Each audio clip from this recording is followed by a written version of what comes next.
Good afternoon, Board and Madam Chair. Jeanette Trumpeter from the Administration Office, here to do our SLO Moment, our quarterly presentation to employees. And I have been here 3 years. 2 days ago was my 3-year anniversary. And in that 3 years, I came from a career of being a journalist, and it's been an adjustment learning to be in government. The administration office gets a lot of the news that is not so great when we mess up, when we've been accused of messing up, and that falls into our office. And what I have learned is that in addition to that, I've been blown away in the 3 years by the things that go right and the things that never make headlines, nor should they. That's what we're supposed to do, is our job right and not mess up. So I'm not blaming anyone that those stories don't get told, but I am seriously blown away by the services that we offer that I never knew about, never thought about, and the impacts that those public servants who are doing them have on our society. And so the recipients of this SLO Moment are one of those. They use their compassion and a patience for our vulnerable, and some of the people they serve are the vulnerable, the abused, and consequently sometimes really hard to serve. And they change the trajectory of their lives by using a little compassion and love towards these people. I'll use the word love. So let's just take a look at our SLO Moment. There are about 3,000 employees working for the County of San Luis Obispo, and among those, there are those who go above and beyond in their commitment to public service. Their exceptional work may not make headlines, but it is worthy of recognition. We want to take a SLO Moment to do so.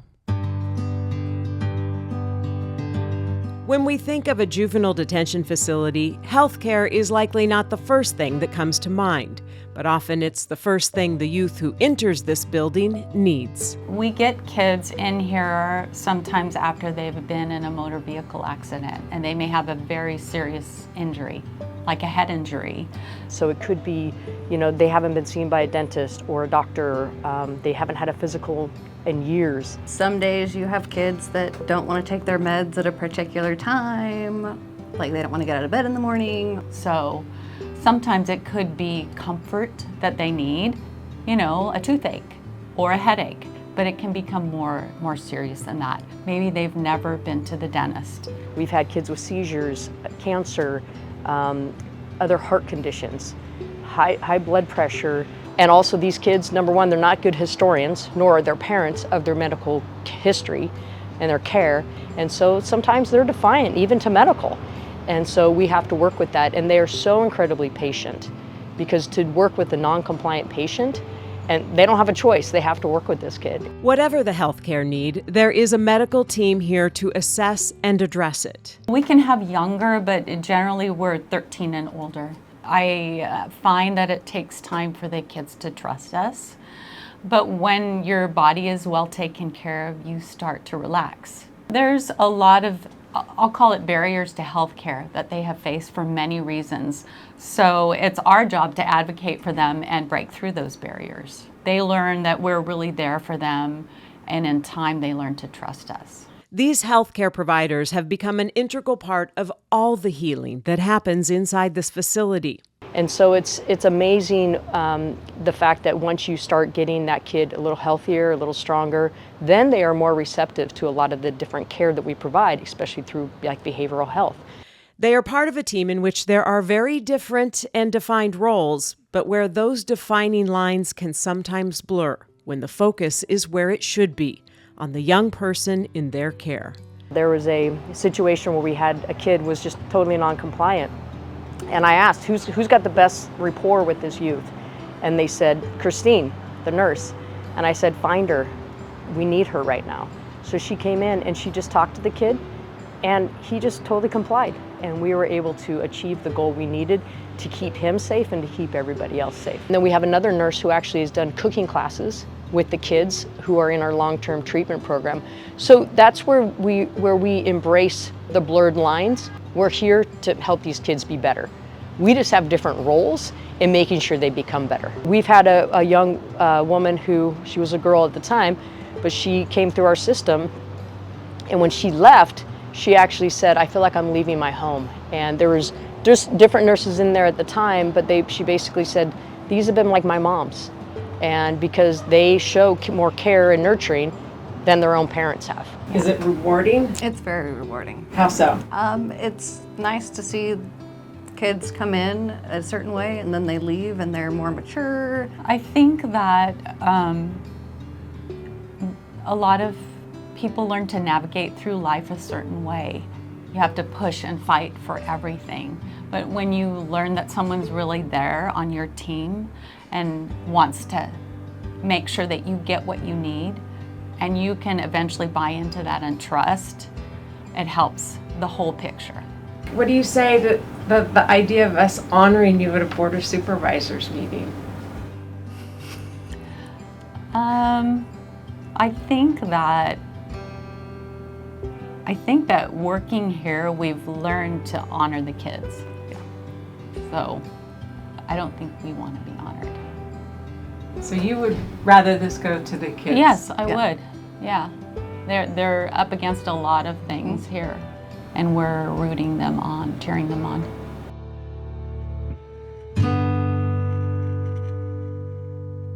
So it took some cajoling to get the nurses here today, and of course they had to go back to work. So I think we have one here today. Come on up, Megan. Brianna, sorry. We have Megan, Brianna, and Christine. Okay. I just have to say, when I went to do the story, I was like, okay. And when I listened and heard from the kids and heard, we actually thought about trying to bring the kids here today. It was logistically, it would have been a nightmare. And in hindsight, thank goodness we didn't do that. But I remember I have a friend who had a 7-year-old daughter, and her husband came home from a job that was so mad, and he is complaining about this at work and just hot under the collar, and the little 7-year-old came over and just gave him a hug and said, oh, Daddy, just love on him, just love on him. And, and I feel like that's what I saw, these nurses just loving on the hard to love. So I just have to say, I was so impressed after doing this story, and we appreciate that we have you to change the trajectory of some kids' lives. Yeah. So, Brianna, if you'll step up to the podium.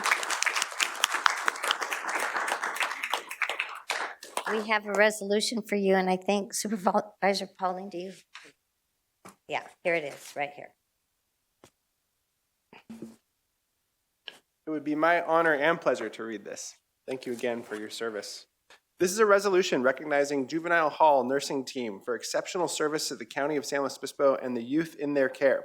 Whereas a team of nurses and nurse practitioners serve youth at the county's Juvenile Hall, and whereas their commitment to the health and well-being of the youth housed at that facility is heartfelt and deep, and whereas they support the health and well-being of youth who may or may not want care or are unfamiliar with receiving health screenings and treatment due to circumstances in their lives outside the walls of the facility, and whereas the team somehow finds a way to establish trust with each patient and install a faith that they are there to serve and care for each youth they come into contact with. And whereas that trust helps those youth develop a better ability to get the most out of rehabilitative services offered to them and helps other staff at Juvenile Hall assist the youth in better outcomes upon release. And whereas the citizens of the County of San Luis Obispo benefit by the results the team produces through their kind and compassionate care. And whereas they exemplify the commitment to public service county employees strive for, and whereas hundreds of youth and young adults live better lives due to that commitment. Now, therefore, be it resolved and ordered that the Board of Supervisors of the County of San Luis Obispo, State of California, does take a slow moment to recognize their service and your service to our community. Thank you so much. Thank you very much. Great. And Brianna, if you want to make any comments at all, it's the mic is yours. Thank you very much to the board. Yeah, okay. And we have 2 requests to speak, Michelle Shorsman and also Chief Reyes.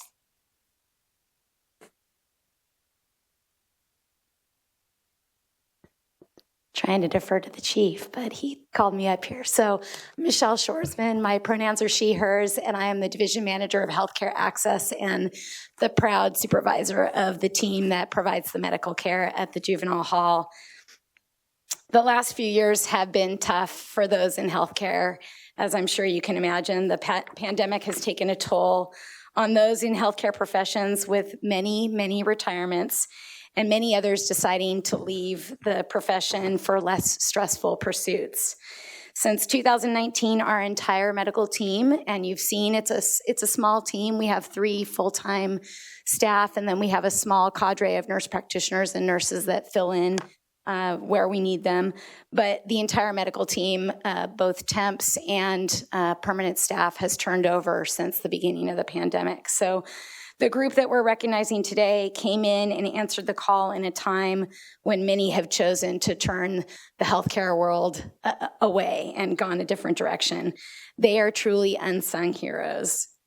They are an amazing, caring team working alongside our wonderful partners in probation, and in sometimes difficult circumstances, as the video showed, with youth not accustomed to receiving medical, mental health, or other types of care, and they often do serve as mentors or almost like substitute parents for these kids.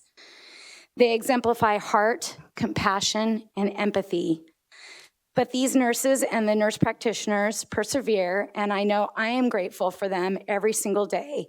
And I thank you and the video team for putting together this truly touching video that the first time I watched it brought tears to my eyes, because I just know the great work that they do and the support that they provide to the kids and the entire team at Juvenile Hall. So thank you for providing this opportunity to give them a little public recognition. Thank you. And Chief Reyes? Good day, Madam Chair, Board, members. I'm really happy, Robert Reyes, Chief Probation Officer, getting close to lunchtime. I'm really happy that we did this. I think it's been one of the kind of kept secrets here in the county is the legacy. I've been in this job for 26 years. And my experience with our public health nurses from the time I was there as a young officer, what you saw in the video is what we've built in this county for the time I've been here. And I know that's been before I was here. And as a chief probation officer in charge of a facility, that's what usually keeps me up, is the quality of the physical health, the emotional health of the youth that we have there for the time that they're there. So I really do value and appreciate really the mission of heart that these public health nurses do there.